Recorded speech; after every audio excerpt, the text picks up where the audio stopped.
The Reformed Gamers is brought to you 100% independent and ad-free thanks to our dear patrons over on patreon.com/thereformedgamers. To get yourself sweet perks such as early access to all of our episodes, special episodes of the podcast, and more, head over to patreon.com/thereformedgamers today and consider lending support to the show. Without further ado, let's hop into the show.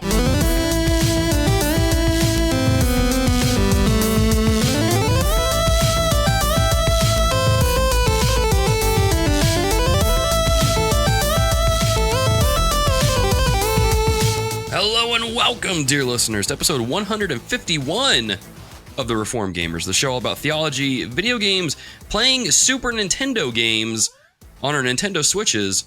Whether we're on the toilet or on the go, we're playing them somewhere. I'm your super ecstatic host, Logan. And I am his co-host, Adam. And I am the often missed Adam. What's up, Skinner? How are you, man? Oh, it's great. It's great to be back. The chair was, it missed me. It needed me back, I guess. Did it feel a little cold? It needed the warm embrace of you sitting in it? Yes, my fat will get it nice and warm. Fantastic. So that'll take care of that.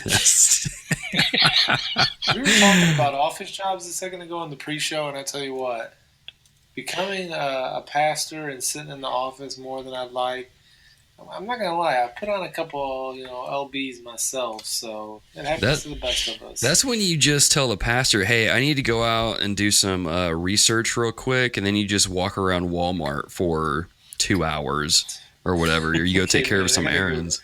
And that's also research. Whenever you go to Walmart, you could definitely be doing some research on people. Yeah. You can definitely evangelize too, So, just saying.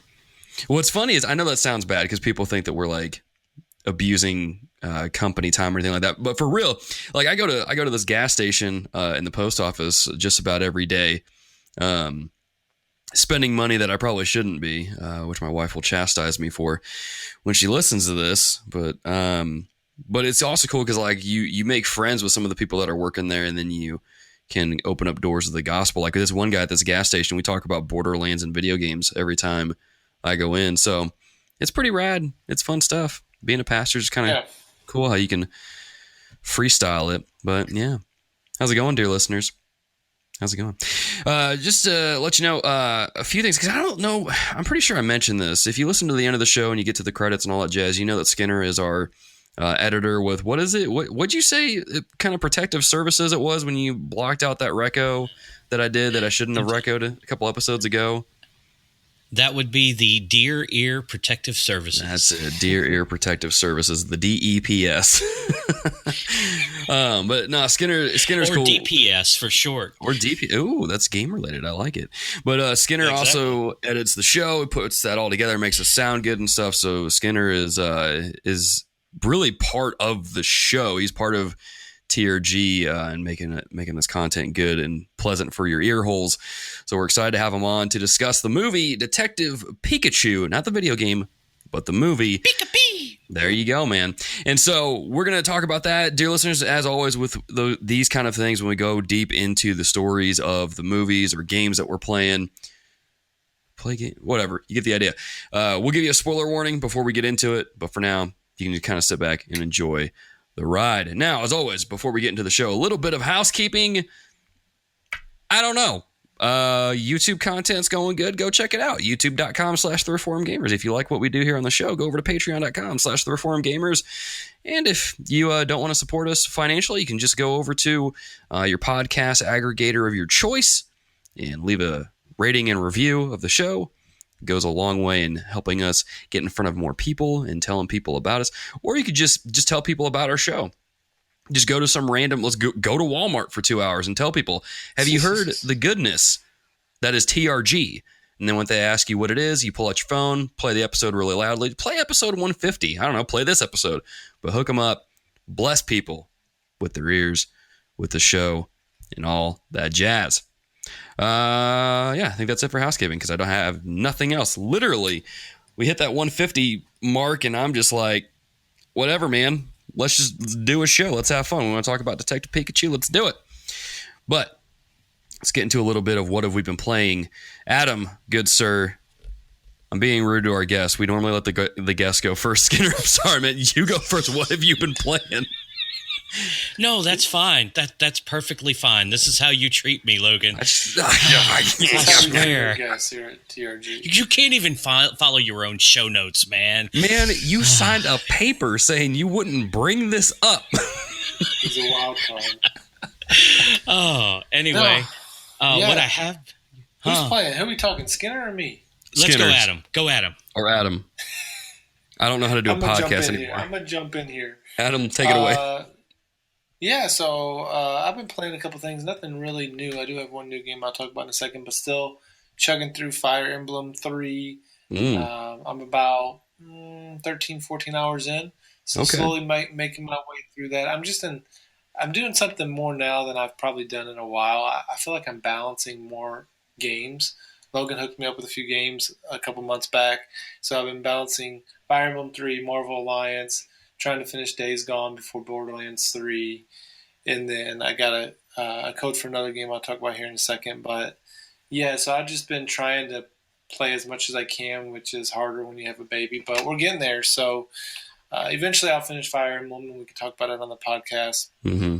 But I'm enjoying my time. It keeps, I keep coming back to it. So and the story is only going to keep ramping up from what I understand. So that's definitely been fun. Been trucking along and Days Gone. And I was texting Logan about this. Man, I really, and I think I mentioned on either on the patch notes or last podcast, like this game is really becoming one of my favorite games of the year, if not up until this point. It's going to get passed, I'm sure, by some other games, but it's jumping up there for one of my top 2 games of the year right now. I mean, I really am enjoying Days Gone. But my biggest issue is, and this sounds crazy because it's kind of contradicting what I just said about it being one of my favorite games, but I don't know if I'm going to be able to finish it. It's so stinking long. It's a long game. I'm like, I text Logan, this is where I'm at. And he's like, yeah, you still got a long way to go. And I'm like, that's what I was afraid of. That's the thing that threw me off about that game was how long it was. And really, I think that's probably the biggest problem that game has is that they really could have started that game story-wise at like the halfway point of the game and it would have been fine and you still would have had plenty to do really. But man, it's a beefy game, which is surprising. Yeah. So that's kind of like, again, I really want to finish it, but I'm afraid that when Borderlands 3 comes out, I'm going to set aside and I may not get back to it, but I'm trying to pour in as much time as I can because I really do. That story is getting better. Like there's a lot of the game that I really like. And so been playing more of Days Gone. And then the other game I want to mention, so maybe a week or two ago, some people were talking about PAX and PAX West and this and that about codes, and I actually got a review copy of a game called Heave Ho. This is the first time I ever got one, so I've been like bragging to people. I'm like, hey, I got a code for review. This is crazy. Like people gave us a game to talk about on the podcast. It's kind of blowing my mind. I know Logan's got them here and there, but this is the first time I got one. So it's a game called Heave Ho. It's by Devolver Digital, which is, good size, pretty well-known indie developer. And so it's meant to be played with others. You can play it by yourself, and I've played it half of the time. I haven't put a ton of time into a few hours, but half the time I've probably played by myself just to kind of figure it out. And then I had a buddy in town and we played it together. But basically you're a head with arms coming out of it. So, yeah. You can kind of personalize the head. But the point is you've got to kind of get from point A to point B. And each of your triggers, so if I push the right trigger, it like squeezes the right hand. If I squeeze the left trigger, it squeezes the left hand. And so you use kind of the joysticks to kind of swing yourself across the map by grabbing, kind of like a rock climbing type thing. Mm-hmm. But you can throw yourself. If you're playing with other people, you can throw them. When you're playing by yourself, there's really your main objective is just to get from point A to point B. But if you're playing with others, they have like these gold coins that kind of bring another challenge into where, okay, how do we get from point A to point B, but with the coin? And it definitely, like we could both, it's easy to just get there when you're just playing 2-player. Mm-hmm. But the challenge really becomes, okay, how do we problem solve together?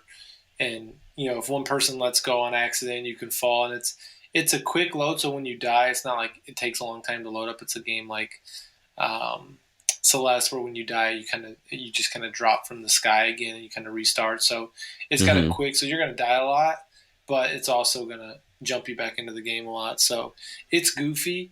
It's pretty funny, like the sounds and stuff that the characters make.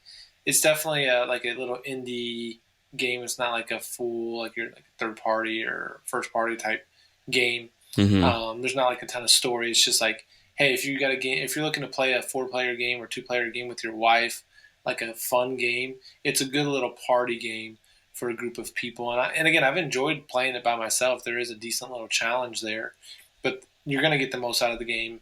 And their advertisements, even as they were talking about request codes, was, hey, this is a great game for up to 4 people to play together. So definitely something if you're like, hey, I'm looking for some couch co-op, I'm looking for something to play with some friends, I'd say watch the trailer, check it out. This could be a game that really fits. I'm looking forward to play it with more people. But yeah, so far it's been pretty fun.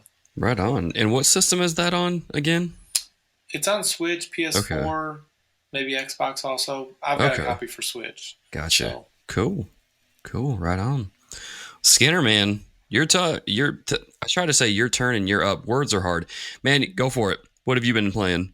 Well, okay, last time I think I had finally beaten Super Mario RPG with my kids. So we were playing that, Myst, and Ni no Kuni at the same time. So that means none of them were getting very far. So I've limited now. We're just playing Ni no Kuni together. So we're going to finish that. And I know every time y'all talk to me, it's old games. Like, it's like, wow, that's so 2 years ago. See, man, here's the thing. That's okay, though, because I'm realizing with our show, and especially with our YouTube channel, we're kind of becoming a retro-themed show, so it's just kind of par of the course. We're slowly dipping over into the retro side, so that's totally okay. Well, technically, Ni no Kuni comes out later this month, so it could be like you're giving us a little review. Got a point. Now it's coming out okay, there we go. There you go. Switch and the PlayStation 4, but we're relevant. Oh, I didn't realize that. Okay. So it is relevant. Well, for those of you who haven't played it, it's an amazingly beautiful game, even in its original iteration, done by Studio Ghibli. I mean, so Princess Mononoke, Spirited Away, all those wonderful, beautiful animes from Miyazaki. I really like them. My kids like them, and so because of that, they like the game. And then, honestly, it was a really well done, if a little simplified JRPG. Like, I mean, there's a whole crafting part in it. You know, you raise the little minions. So I guess that's a Monster Hunter thing. I don't know. I've never played Monster Hunter, so I wouldn't know. It kind of reminds me of Pokemon a little bit. Maybe a Persona. Yeah, definitely. Well, I'd say more Pokemon because there's so many creatures. Yeah.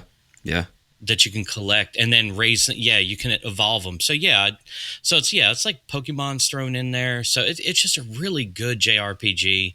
Storyline's pretty good. I'm getting down toward the end now. It gave you that false hope that you would finish the game type thing. Oh yeah. Because all of them have that spot. That's why I don't consider that one a spoiler. So we've been playing that, and then separately.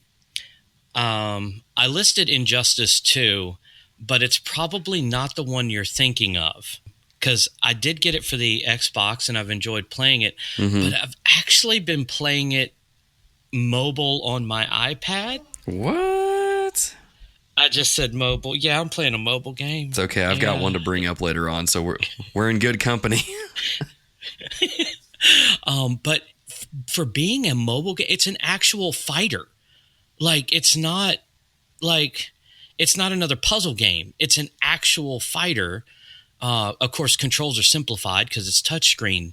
But, I mean, it's a fun little fighter that, it's freemium and has all that junk with it. But you don't have to do that to still enjoy the game, play it, and actually get your characters leveled up to where you're pretty good. I mean, and it's got cross connect to the point where if you log into the mobile game, you get a mother box for the console version. And if you log into the console version, you get some gems for the mobile version, which, you know, helps you get your characters up. So actually, it's really fun. And like I said, I really enjoyed it for being a mobile fighter. I feel so dirty though. Like, you know, I felt, because I didn't play Injustice 2 when that came out. I played the first Injustice, and so I remember that, and I'm like, why am I playing this on my phone? Like, this is actually a mobile game I'm enjoying, but doesn't feel good. So I know how that is. I know how that is. Oh, man. Well, as far as what I've been playing, I've been playing a little bit of Astral Chain on the Nintendo Switch, and all the positive reviews, all the good things you've heard about this game, whether it's on Twitter, Facebook, some news website, it's all true. I don't understand where this game came from or why it's as good as it is, but the story is pretty bonkers. It's basically what you would expect from an anime with all the flashy action set pieces, and it's got all the style and just the overall look to it. But it is a blast to play. The way it opens up to where I'm at now in the game, I think I'm 3 hours into the game so far. It's a cool game. It's what I expected from Platinum Games and then some. So what's really weird about this game is that there's some pieces of the game that reminds me of Freedom Wars from the PS Vita, which, Adam, I think you and I both played that.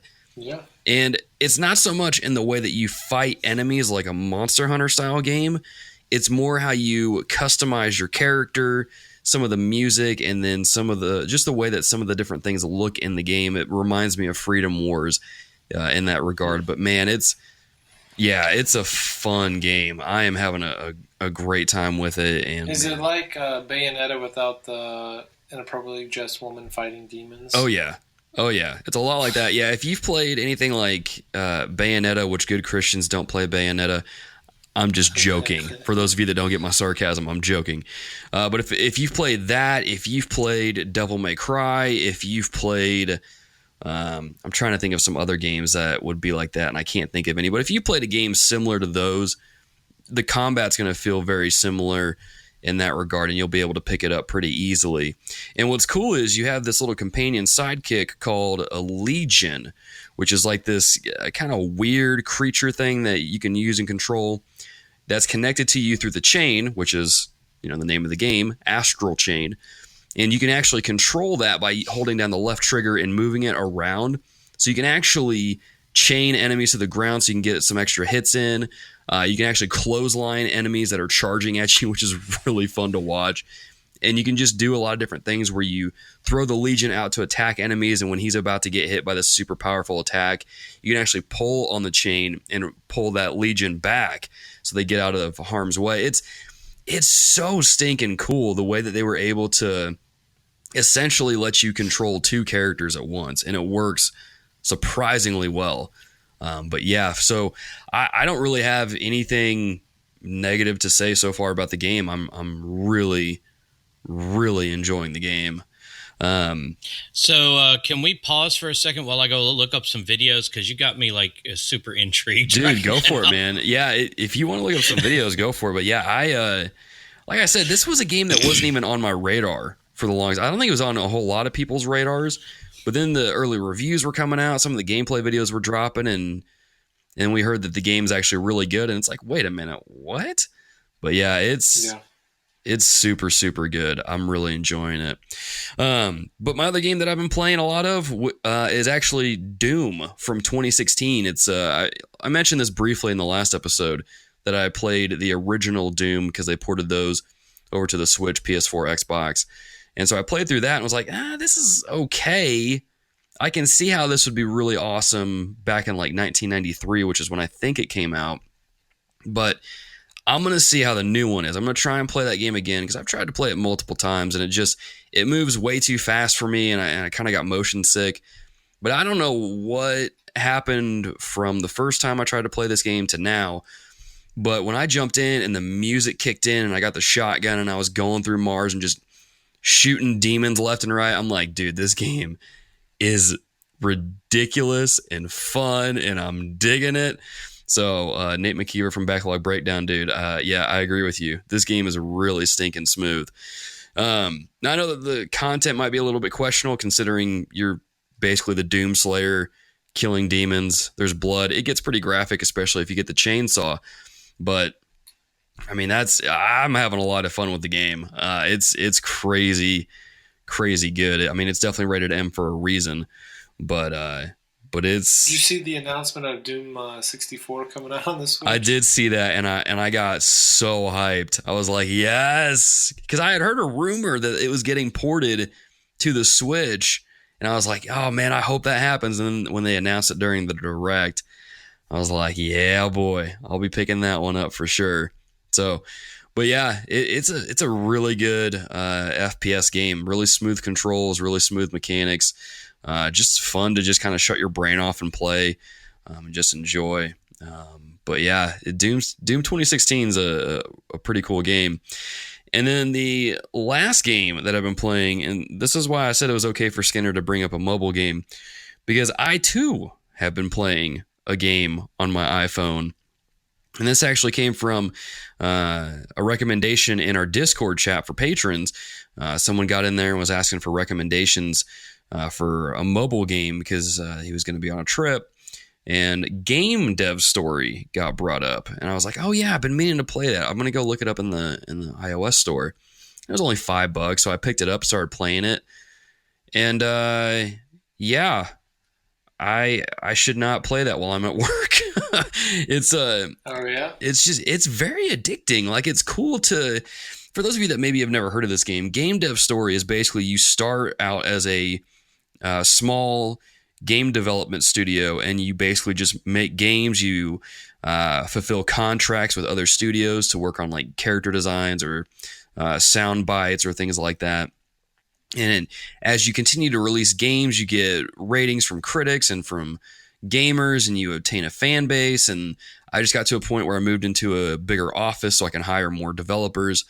And so, yeah, you can name your company. I named my company Dearsoft, because dear listeners. And so you can name it the Reformed Gamers. You can even do that for us. I don't think it was that long. The podcast turns into game development company. Come on, man. Okay. You guys got to stop shaming me for stuff that I don't. But no, we've released a series. Then think harder. What? I said then think harder.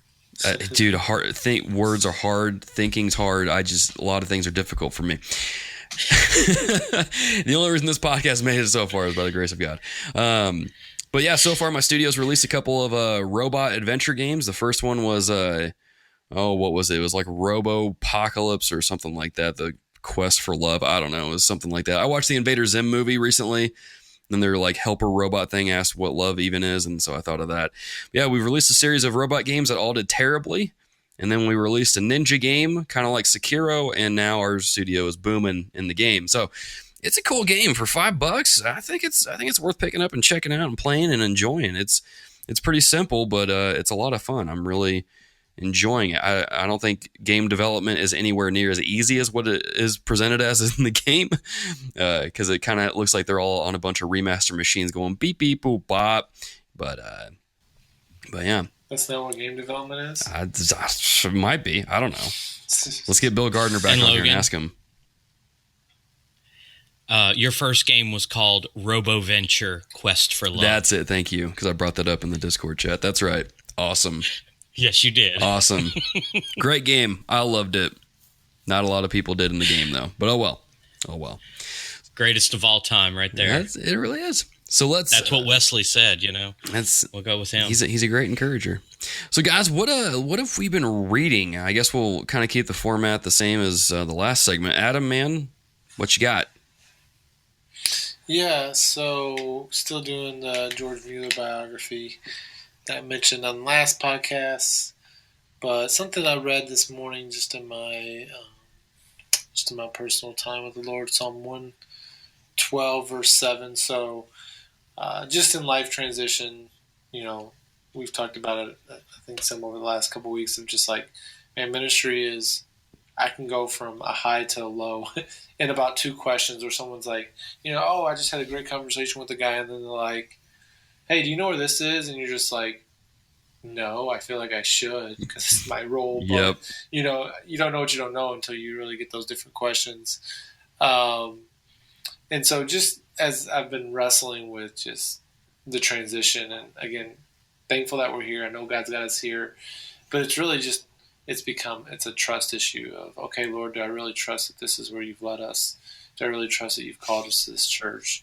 Do I really trust that you're going to work out all these things, and so on? And not listening to lies, but this verse really stuck out to me. And as I've thought about just life things over the last couple of years, but Psalm 112 verse 7 says, he is not afraid of bad news. His heart is firm, trusting in the Lord. And so, not that I've been receiving, bad news recently. Things are actually really, God's been very gracious, and I have a lot to be thankful for.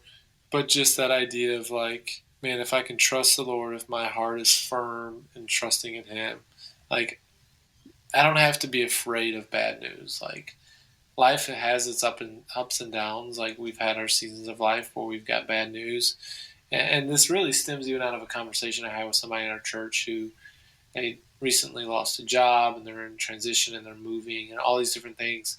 But the optimism that they had, and their trust in the Lord, and the goodness of God regardless of circumstances. It was really, I was calling to talk about something totally different, but it was such an encouraging just hearing their trust in God. And they had received bad news, but they didn't waver. And so as I'm thinking about, okay, how am I trusting the Lord? Am I being tossed more? Am I really trusting in what he's got for our family and what he's done in our lives? And again, if bad news comes, how is that going to affect us? Is it going to toss me even more? Or am I going to stand firm, not in Adam, but in what Christ has done for us, and in his goodness, and in our trust for him? So it was a really encouraging verse for me this morning. Right on, man. That's good stuff. Skinner, you're up.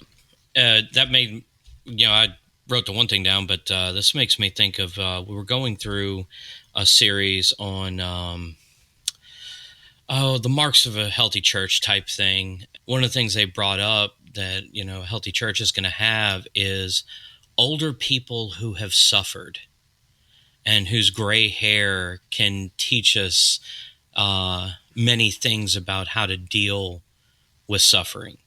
Like, I know at my church, there's one guy whose wife is just basically in the hospital full time with Alzheimer's. And he is just loves the Lord, has such a good attitude. There's another guy who's had different types of cancer, a bunch of bouts of chemo, is on dialysis regularly. And this guy, I just commented while we were out doing a hymn sing once that I loved his hat, and he gave me his hat. Just a really good Christian, someone to, really, not idolize, because that would be wrong, but to kind of here's someone in real life that I can see, that's not something that I have to imagine, that I can try to emulate as a good way to lead a life for Christ. Thank you, Adam, because that made me think of that. And I really, anytime I can think of those guys, old Floyd and Larry, I love them. But what I've been reading is Pilgrim's Regress, because I had read Pilgrim's Progress last year, and so I've heard Pilgrim's Regress is really difficult. I guess I haven't gotten to that part yet, but I really feel like what I've gotten to so far, it's been really good. Very different from Pilgrim's Progress, but at the same time, very similar.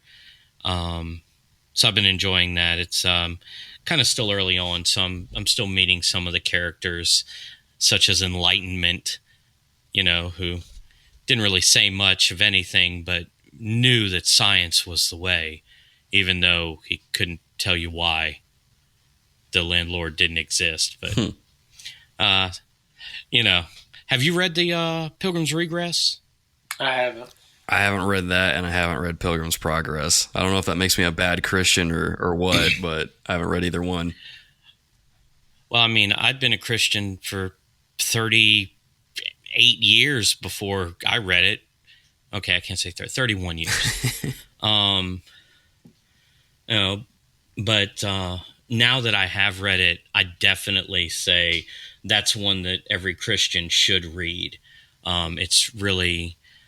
the poetry in it, I'm not a fan of. Mm-hmm. A lot of people say it's really good. I'm not a huge fan of it.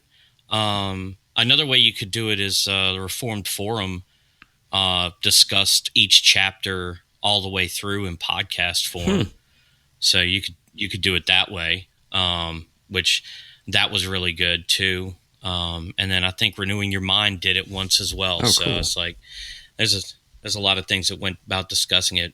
Pilgrim's Progress was amazing. I mean, it really does talk about the life of a Christian, and the various pitfalls that can befall you, in a very allegorical way. So I like that kind of stuff. Right on. Well, as far as what I've been reading then, I'm still working through Dangerous Calling by Paul David Tripp. And man, it's like I said last time I brought this up. This book, as you read through it, it's going to hit you hard. And it's weird to see, especially if you're in ministry, it's going to be weird to see some of the things brought up that you have probably thought or are currently going through. Or even if you're not even in ministry per se, like you're not on staff somewhere, but you help out, you volunteer in a certain position in your church, it's going to be weird for you in the sense that you're going to get a behind the scenes look of the things that your pastors struggle with and things that you wrestle with. And I was reading through the chapter called War Zones that's talking about really how we as pastors, because we have all this knowledge, we tend to preach to everybody else except ourselves, and we don't actually listen to or do the things that we preach to our congregations. And what this often leads to is there's this disconnect between our public lives and our private lives. And when that is out of balance, then our ministries start to kind of go down the slope a little bit, or even tank. And then there's just causes so much friction and issues and things like that.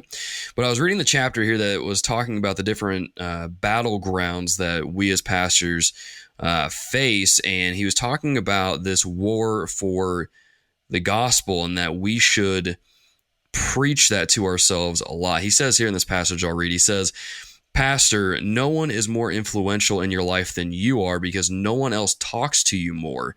The things you say to yourself about God, you, ministry, and others are profoundly important, shaping your participation in an experience of ministry.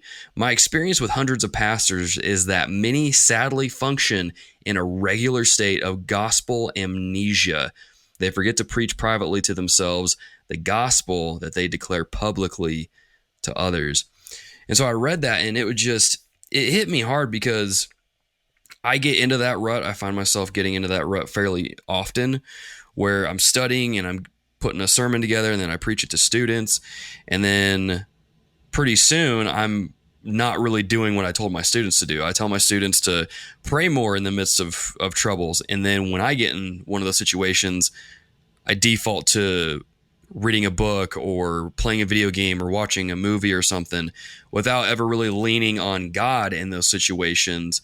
And so I never really deal with the problem. And so and I've noticed it brings a little bit of a disconnect in my own ministry, because then in those moments when I should have been leaning on God and drawing from God and leaning on him, because I'm not being filled there, my cup's not overflowing. When I go to preach to the kids, there's not a whole lot there to preach out of. There's not a whole lot of that runoff going to go there. And what's interesting is that when you especially when you're in ministry, because how hard you get hit with all these things. And Adam's brought it up, and I know I brought it up too.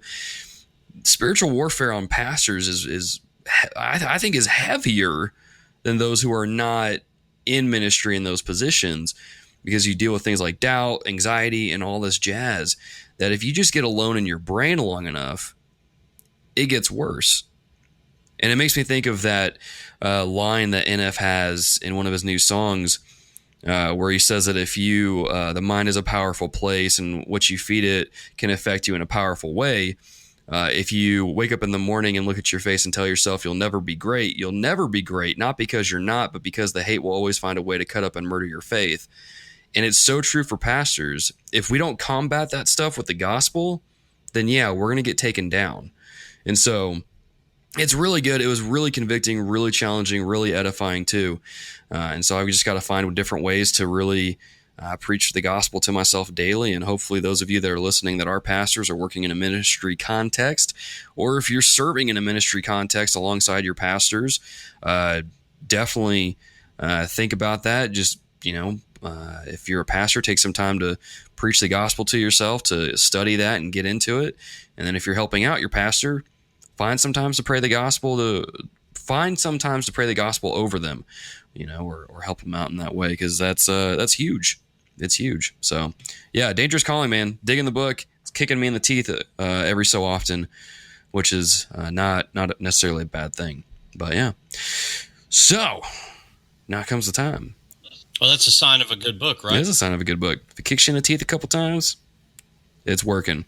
Unless you're reading Joel Osteen and then it's just kicking you in the gut and you're like, ah. But oh, wait. Speaking of, because this is kind of, did you hear about Benny Hinn today? I did, actually. I saw the video yesterday. I mean, we got to praise God for that one, right? Yeah, I think it's encouraging to hear. Again, I want to see long-term fruit. Yeah. But I think what he said was good. I mean, I'm going to, again, praise God that, again, from his words, that's all we can take him at right now. From his words, he's saying the right things. Hopefully that will result in other acts of repentance that I would hope would follow for someone who's kind of been in a situation where he has kind of swindling money from people. What does that look like?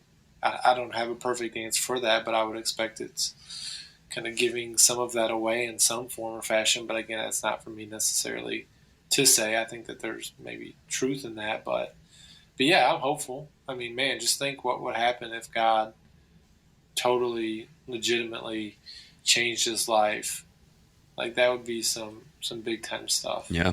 Yeah, because there's a bunch of people that listen to him, and if he was to get his theology right, I mean, the number of people who would be affected by that is just mind-boggling. Yeah. Who knows? We'll see, though. We'll see. My thought was... So sorry to derail. No, that's good. My thought was he read his nephew's book. He read Costi Hinn's book and was like, oh, man. But yeah, it's cool. I mean, we'll just have to wait and see. Hopefully this is it's like what Costi said. Hopefully this is the start of a journey for him to where he corrects those errors and follows the true Christ and preaches the true Christ. So we'll just have to wait and see. But yeah. Indeed. Well, it's time for the topic of the show. Let's talk about Detective Pikachu and this wonderful little movie that kind of came out of left field in several different ways. Dear listeners, I'm going to be honest with you. I don't know when we're going to bring up spoilers on this, so I'm just going to give you a spoiler warning now. If you haven't seen the movie, this is your opportunity to shut the podcast off, go watch the movie, and then come on back. And then if you've seen the movie, or if you just don't really care about spoilers, you can continue listening in. So, Detective Pikachu, I put out a question on Twitter, asked some people what they thought, and we'll kind of go over some of the thoughts that people sent in for us as we go about the show. I think for me, I'm going to start with McGee here. He says, my 11, 10, and 4-year-olds were riveted. But at the end of the movie, my wife and I looked at each other and I said, wait, was that a good movie? And she said, I think so. I mean that completely as a compliment. It was better than it had any right to be, and that sounds exactly like a conversation I had with my wife after we finished watching it. So guys, what do you think, man? Detective Pikachu, when you first watched it and you got to the end, what were your initial thoughts on the movie? Go ahead, Skinner. Okay.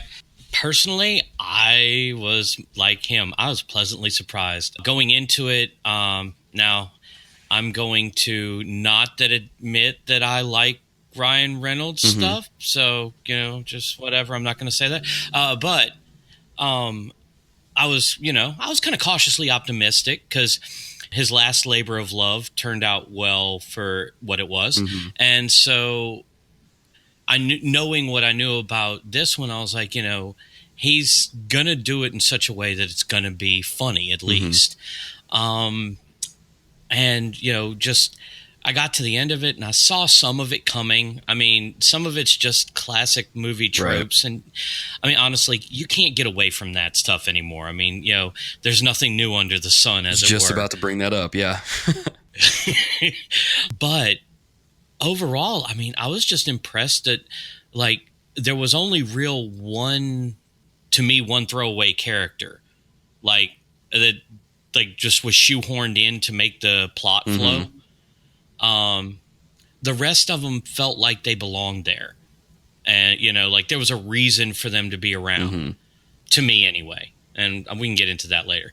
At the end, I was pleasantly surprised and happy, and loved the callbacks to certain things, especially that one very sad part where somebody's singing the old Pokemon theme song. And, man, I mean, a lot of nostalgia there. The feels, man.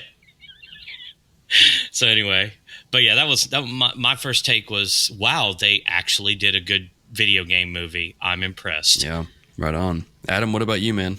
Yeah, it's funny, when I went and saw this movie, we were still in Ohio, and we were up in Michigan visiting family, and I don't remember, when did this movie come out? I guess it would have been beginning of May, around the beginning of May time, or mid-May.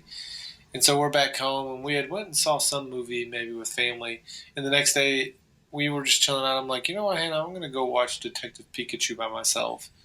And I'm like, you don't want to see it? She's like, yeah, I'm not going to see it. I'm like, fair enough. So I went, there was maybe two other people in the theater. It was like a 11 a.m. matinee, and I'm going to see Detective Pikachu all by myself. I'm like, what is my life You're right a true now? Pokemon fan, dude. I'm like, I need to see this movie. And like, it was $5. I'm like, now is the time to go see it. I've got That's not bad at all. Family that can watch Ren. It worked out really well. But as I'm watching it, I'm like, it's fun seeing the Pokemon, like, live action. Who doesn't want to see that kind of imagining of these characters? I enjoyed it. I think, it's definitely not the best movie I've ever seen, but I think they did a good job of adapting it. I think there were some easy things to kind of see coming with the story, but I thought the way they did the battles and some of the different scenes with, like, Charizard and whatnot, I really enjoyed just seeing. And I'm not even a big Pokemon fan, so I can't act like, I'm like a super fan. I've played one of the games, but being a video game fan, it was just an enjoyable movie. When I left, I'm like, you know what? I'm glad I saw this. Like, it would be a movie that if I had like my nephew, if he was super into Pokemon or something like that, I'd be like, yeah, let's go watch it. I'd go watch it again with him if I knew he liked it. But so it was solid. It was definitely wasn't a great movie, but it definitely wasn't bad. I mean, it was just a really 7 out of 10, something like that. Just a solid movie. For sure. Yeah, I was really surprised by this movie myself. Like I said, when I read McGee's write-in, when me and Camilla finished the movie, we both looked at each other like, was that a good movie? Like, really? So I was surprised by it, so much so that I enjoyed the movie so much that I bought the Blu-ray and have watched it a couple more times since then. Admittedly, it was really, really good. Some of the other folks that wrote in, which was cool, we put this thing out on Twitter asking for people what they thought of the movie, just trying to get some thoughts for the show and to get some just some write-ins. And for the most part, everybody loved the movie, or maybe not loved the movie, but definitely enjoyed it and was definitely surprised. Ruggles says, I kind of wish more of the cartoon live-action hybrid movies would take a lesson from Detective Pikachu. That lesson being people who are into cartoons want them to look like the cartoon version. Hashtag Goomba, which is a callback to the Super Mario Bros. Movie from the 90s, which, yeah, that was really, really bad. That was the greatest movie ever made. You take that back. Nope, that's the Wizard. That's the Wizard. Okay, you're right. I'm sorry. Joshua Taylor writes in and says, I enjoyed it more than the anime movies personally, but I've never been a big anime guy. I thought it was a good, fun movie, went with my 5-year-old daughter, and we both enjoyed it. It did get a bit weird by the end, though, which, yeah, the ending did get a little weird, I will admit. Chris Seagroves says, I saw the twist at the end coming about halfway through, as did my wife. I was super unobservant myself, Logan speaking. My wife saw the twist at the end and I didn't. And I'm like, what? So I was totally dumbstruck. My wife was like, I saw this coming from the beginning. Chris Seagroves continues, I saw the twist at the end coming about halfway through, but my 3 boys, all under 6 years old, were just excited about identifying all the Pokemon they knew. And so we've got a lot of different responses that echo the same thing. Brandon Miller says it was a delightful surprise. Tyler Baggett says that he watched it with his wife, who isn't normally into Pokemon, but it was fun to show her and explain all the different things going on. And the plot was a little predictable, but forgivable. And then Wesley Ray wrote in over on our Discord that he really, really enjoyed it. He says it's basically the best live action adaptation of the Pokemon games as we could have ever hope for. They'd be crazy not to make a whole series of films in this Pokemon world that they built. And I agree. You know, one thing that these guys said that brought this all to mind, any movie that gives Psyduck that much love, I'm down with.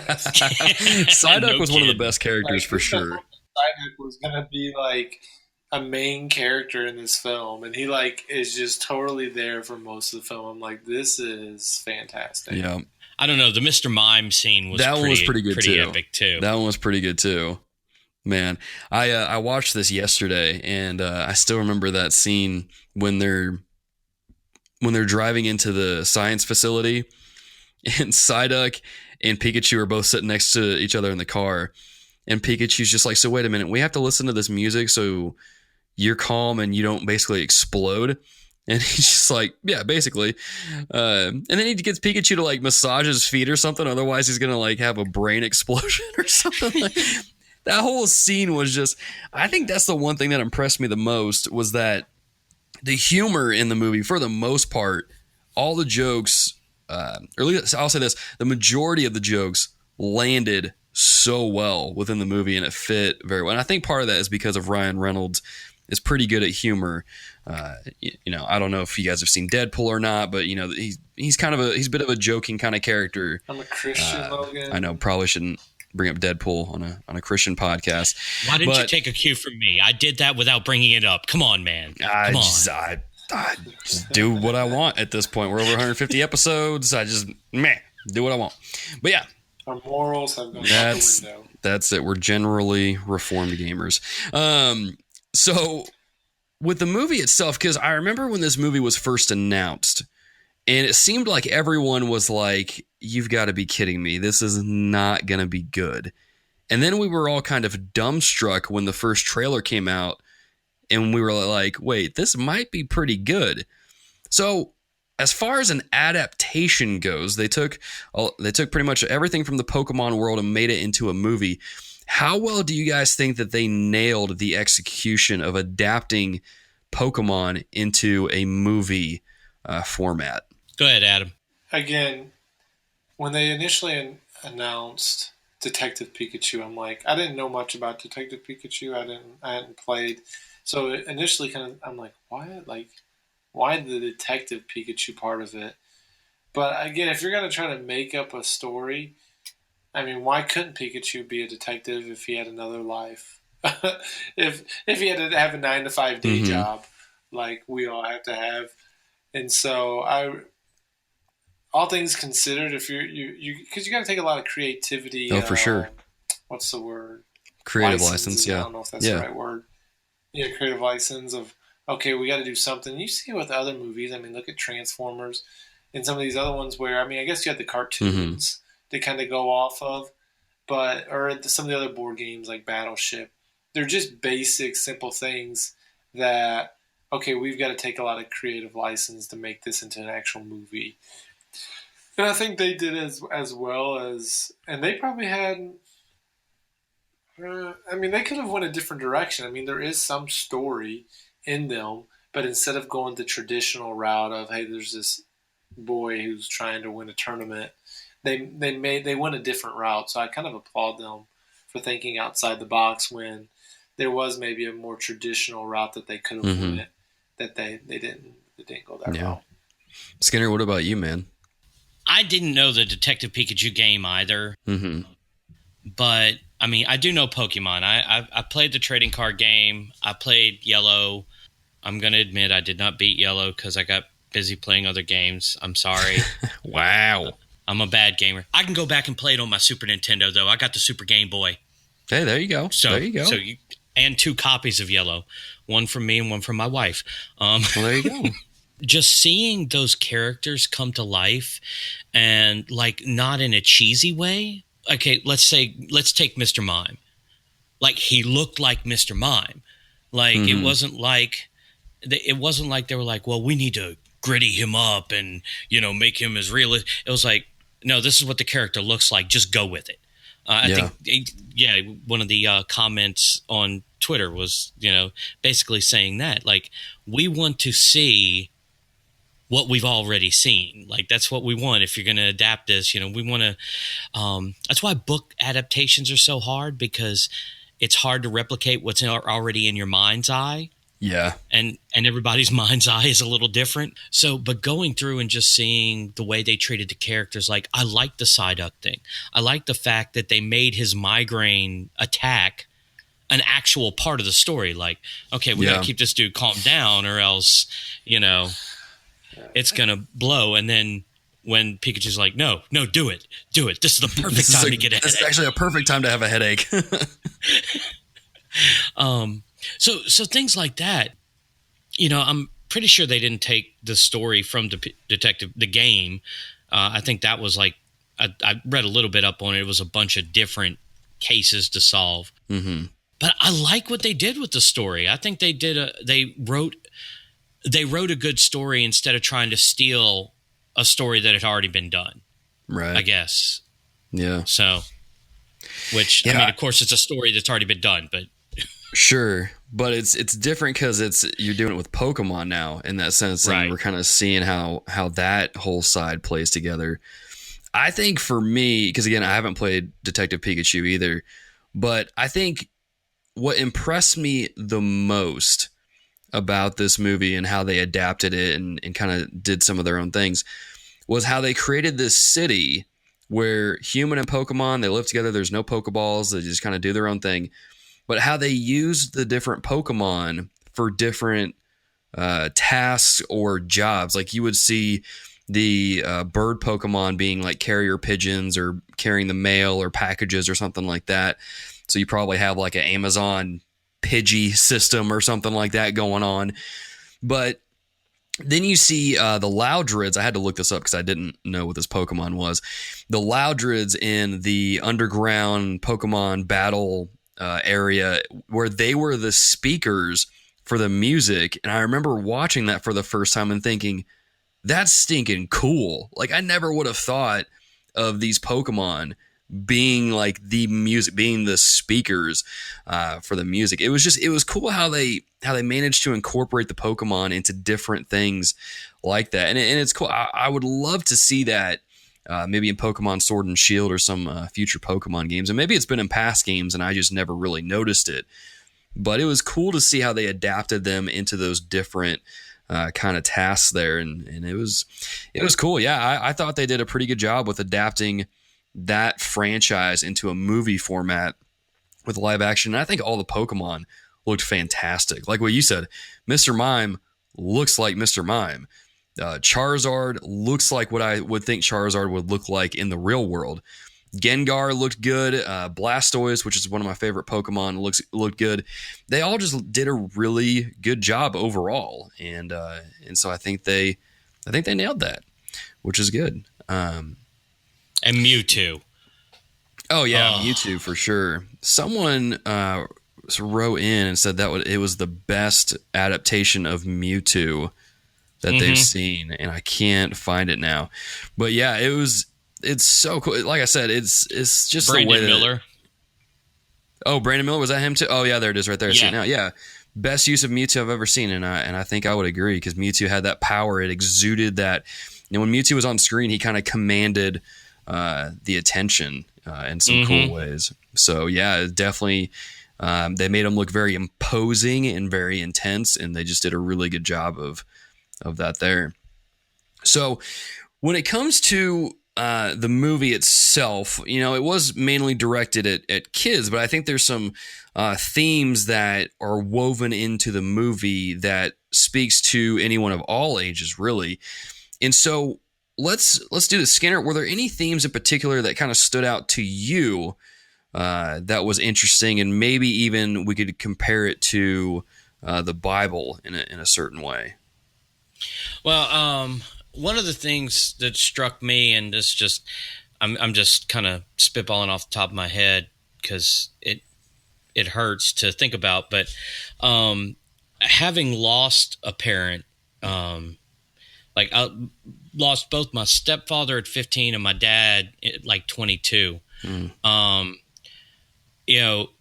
Him dealing with that loss in the way that he is, because my dad was kind of like Harry was, like just an absentee father.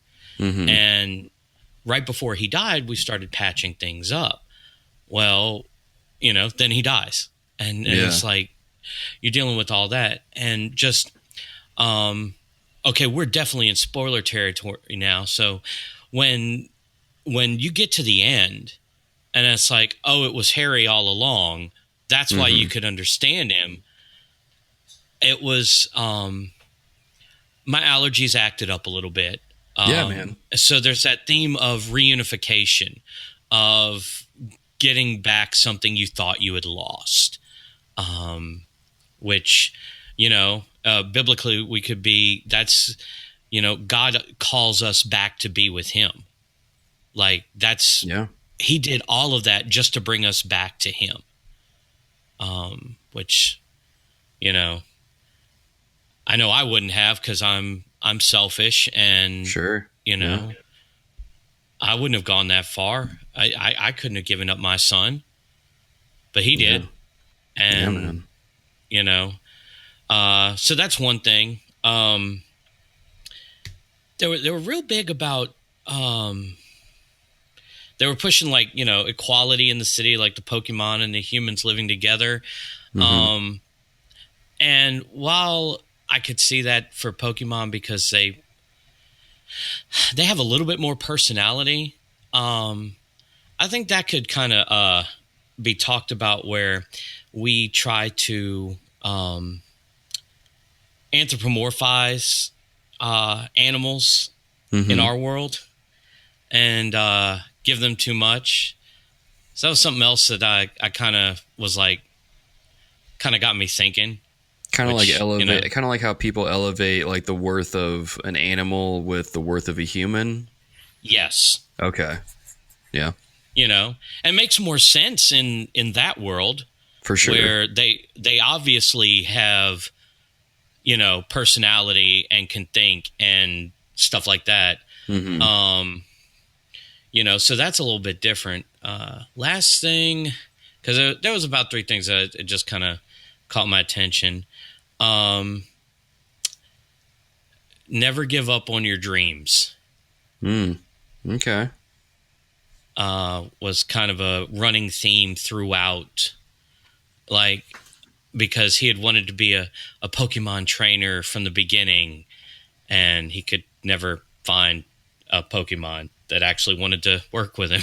Yeah, I noticed that when I was rewatching that again this week, was that like people always ask him like, why don't you have a Pokemon yet? I'm like, man, this guy, like, he must, like, this must be like what almost every single person feels like walking into a church and people are asking him, oh, why don't you have a spouse? It's like, dude, it's like, come on now. Kind of felt bad for Tim a little bit. Like, man, guys, just leave the guy alone. He doesn't want to be a Pokemon trainer at the moment. Jeez. So yeah, that does get brought up quite a bit. But yeah. in the end, it kind of works out. Well, it almost makes me think. It almost makes me think about. Kind of goes back to the first thing that Skinner brought up was when you're dealing with tragedy, and it's something I'm thankful for with the church. Man, the hope that we have in Christ, the community we have in the church, that family identity that we have in brothers and sisters in Christ. Like this guy, he goes through tragedy, and it almost, he's already kind of isolated in some degrees because he can't get a Pokemon, kind of pair with him or whatever.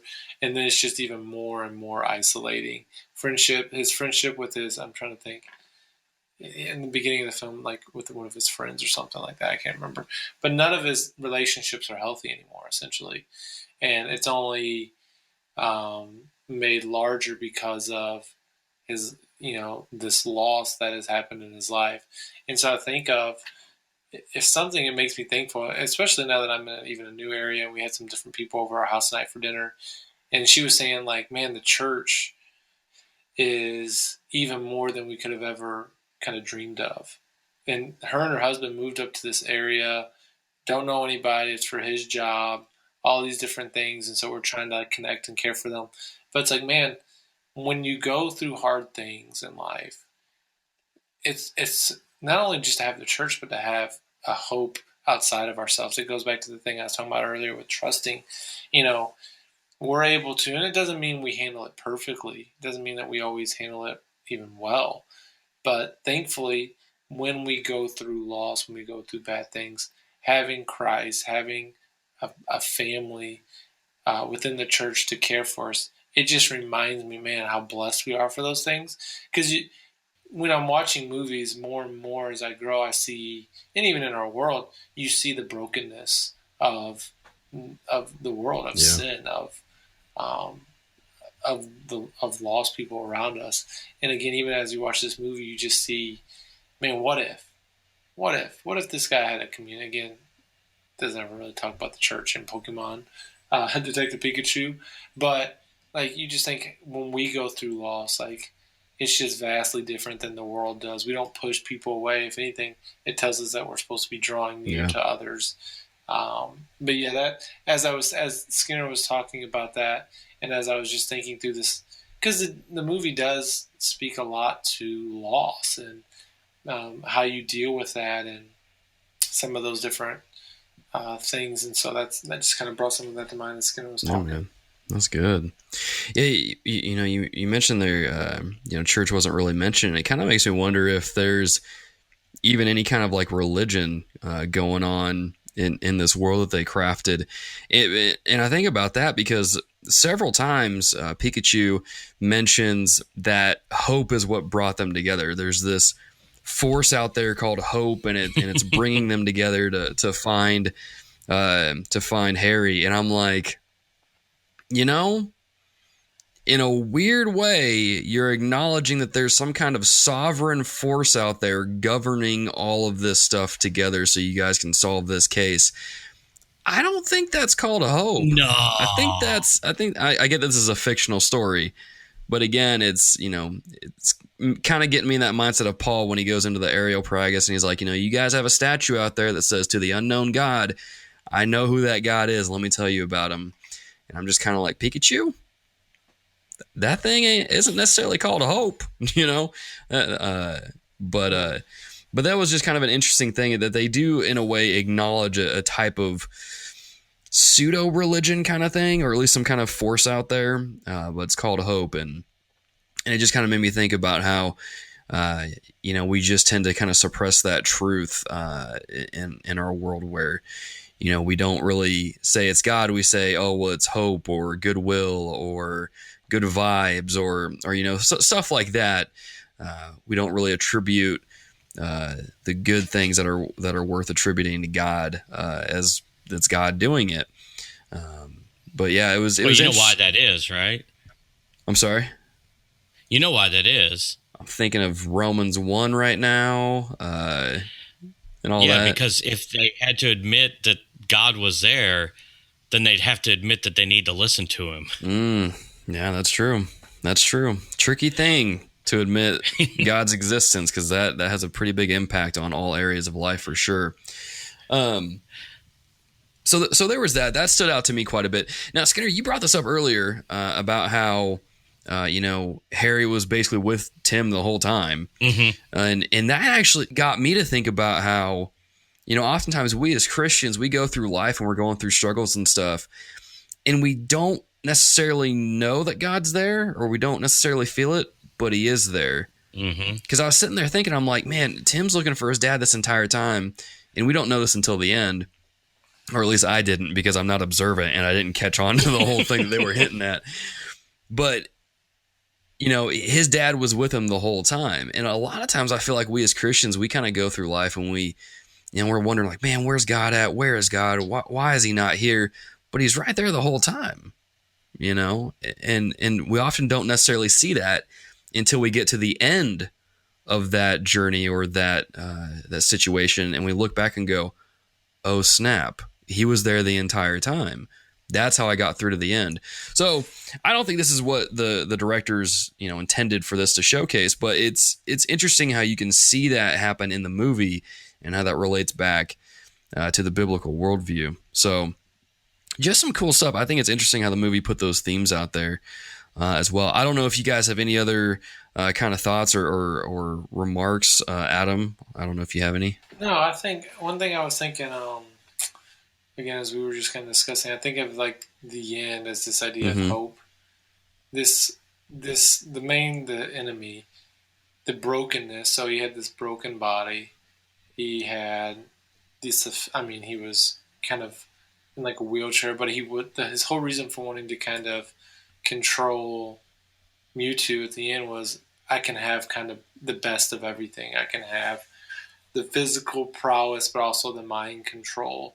But he was longing for something better. He was longing for healing. He was longing for kind of a new body in many ways. And so even thinking about that for us, okay, we're experiencing the brokenness of our world, and whether that's personal pain, sickness, the effects of sin, but we're still longing in the same way. Now, we're instructed, of course, that it comes through a different way. It's not something that we go out and just earn on our own, like this guy was trying to manipulate things to do this or that. But it just little shadows of reminders of, again, we're all longing. And this movie shows us that. We've mentioned it in a couple of different ways. We're all longing for, call it hope, call it whatever. We're longing for something more. We're like, man, there's got to be more to life than what this is. And now we know that that's a relationship with Christ and eventual eternity with Him forever. But we're all longing, and these movies usually bring out a lot of that. Of like, they're trying to find some perfection. They're trying to find something that they can do to make their life better, or to make civilization better by doing this or this or this or this.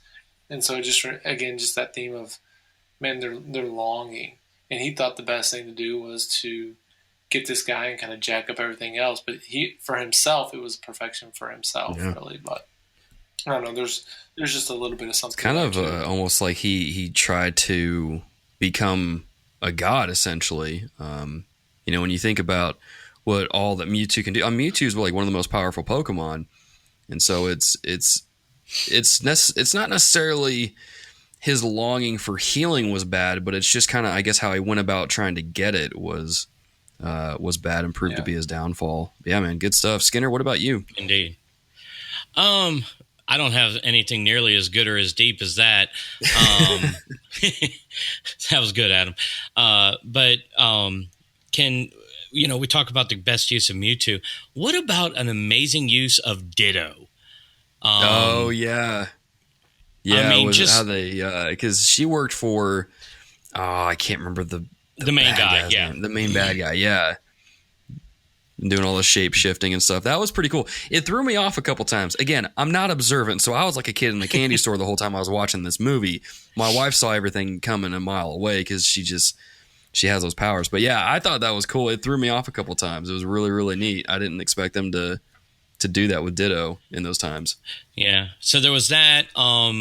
And I didn't mention it yet, but the one character that I thought was kind of shoehorned in just to move the plot along was the second main character on Tim's side, Psyduck's trainer. Like the character felt, the reporter. I can't remember her name either. I'll look her up. Her character felt forced to me, and like more over the top than Ryan Reynolds as Pikachu. Like, I mean, that's kind of tough to do. Mm-hmm.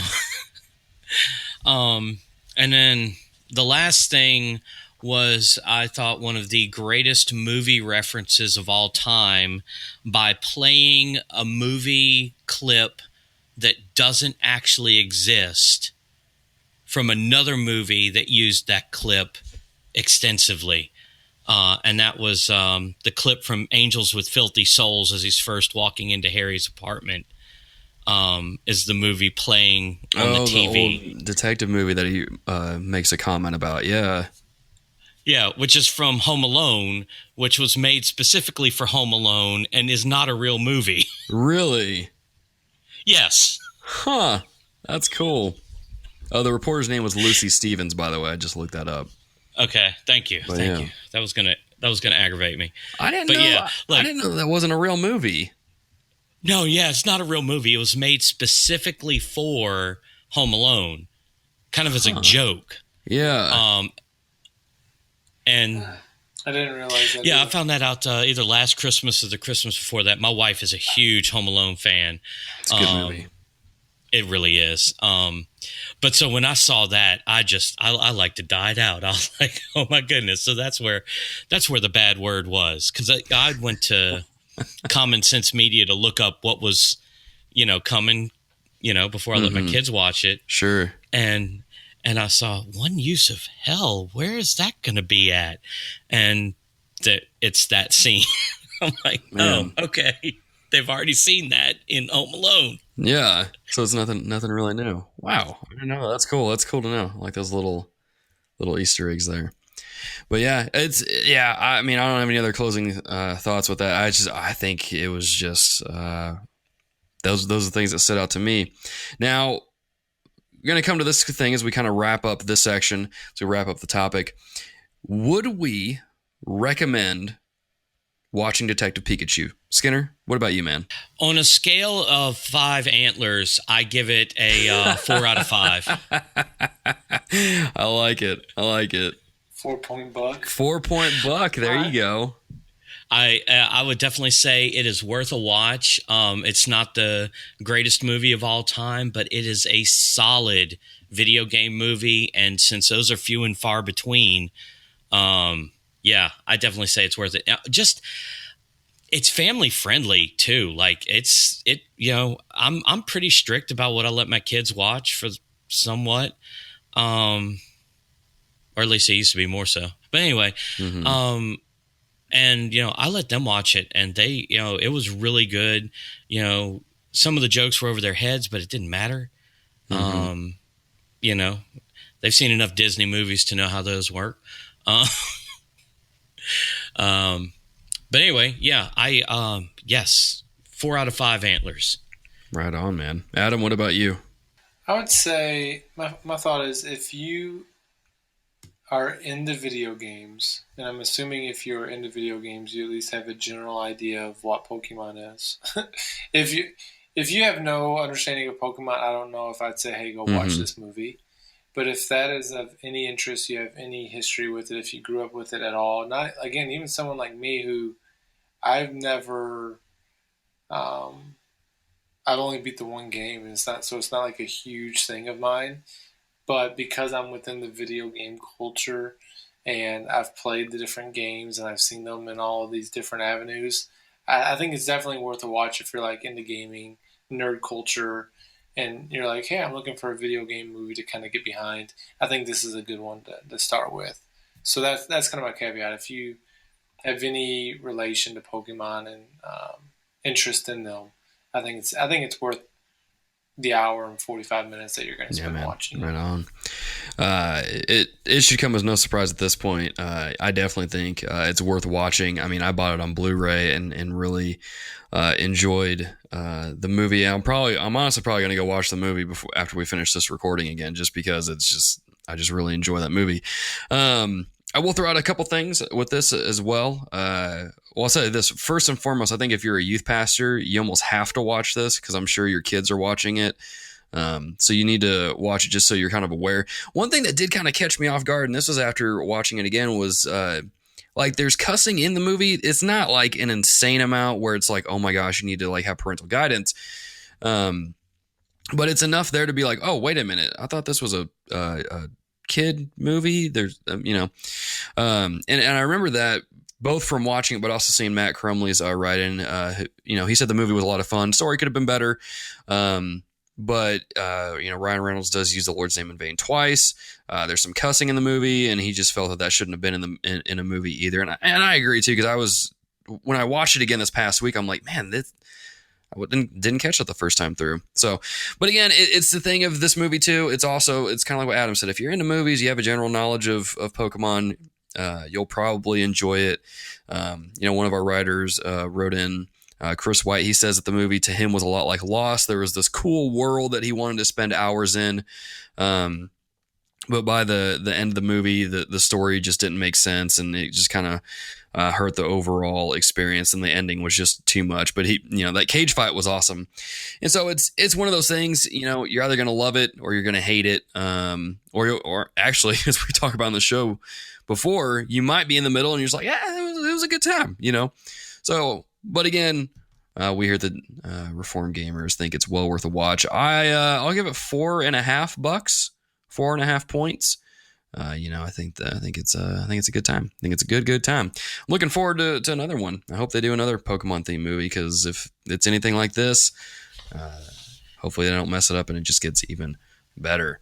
But yeah. Hey Logan, what's up? Did you check out your special features? My special features on the Blu-ray? No, I didn't. Is there one I should check out? Mr. Mime's commentary on the Mr. Mime scene. Oh my gosh. Is that a legit like extra?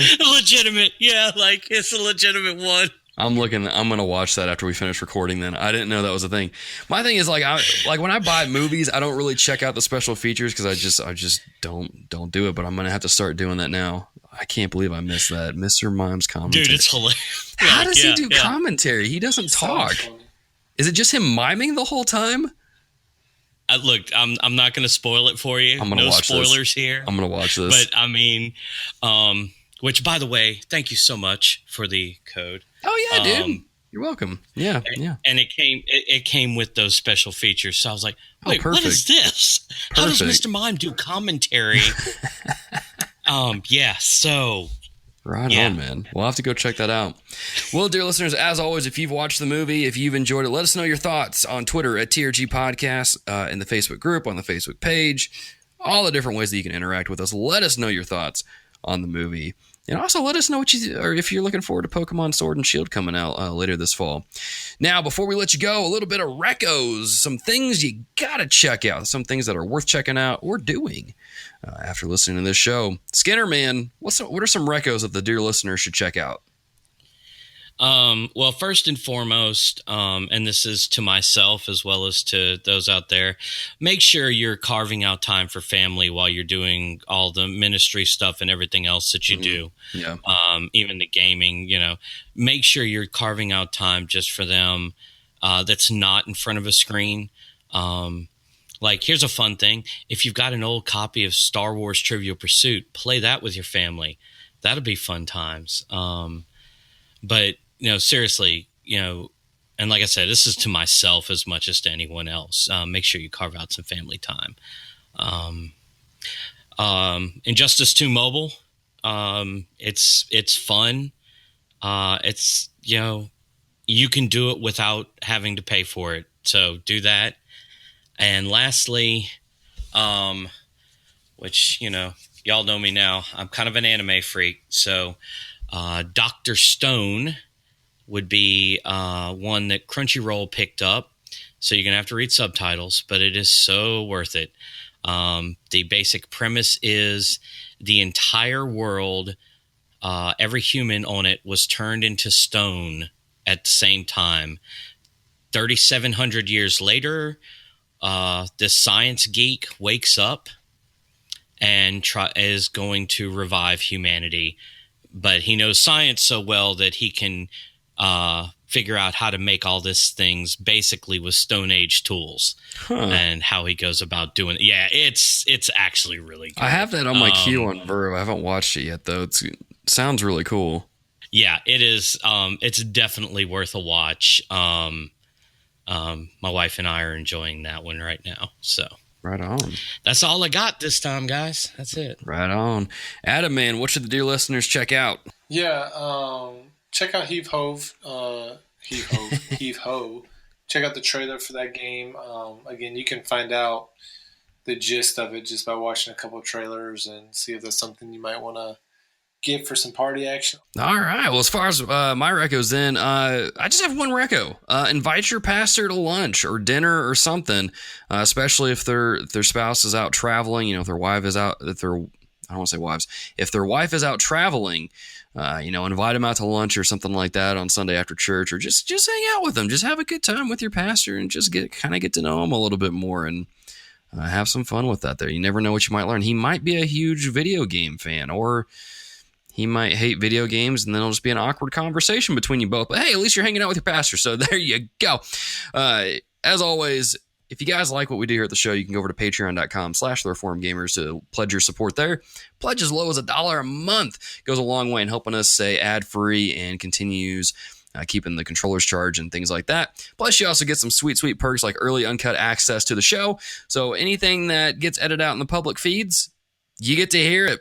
And so you get to hear all of our mess ups and audio glitches and all that fun stuff. Then you also get a pre-show with that. And then you also get like behind the scenes shows. You get access to our Patreon Discord channel, which is always fun. We're sharing deals and talking about different retro games in there. And but if you don't want to, if you can't support us financially, that's fine. That's totally fine. We don't judge you for that. What we would ask that you go to your podcast catcher of your choice on your device, whatever device you're listening on, and leave a rating and review.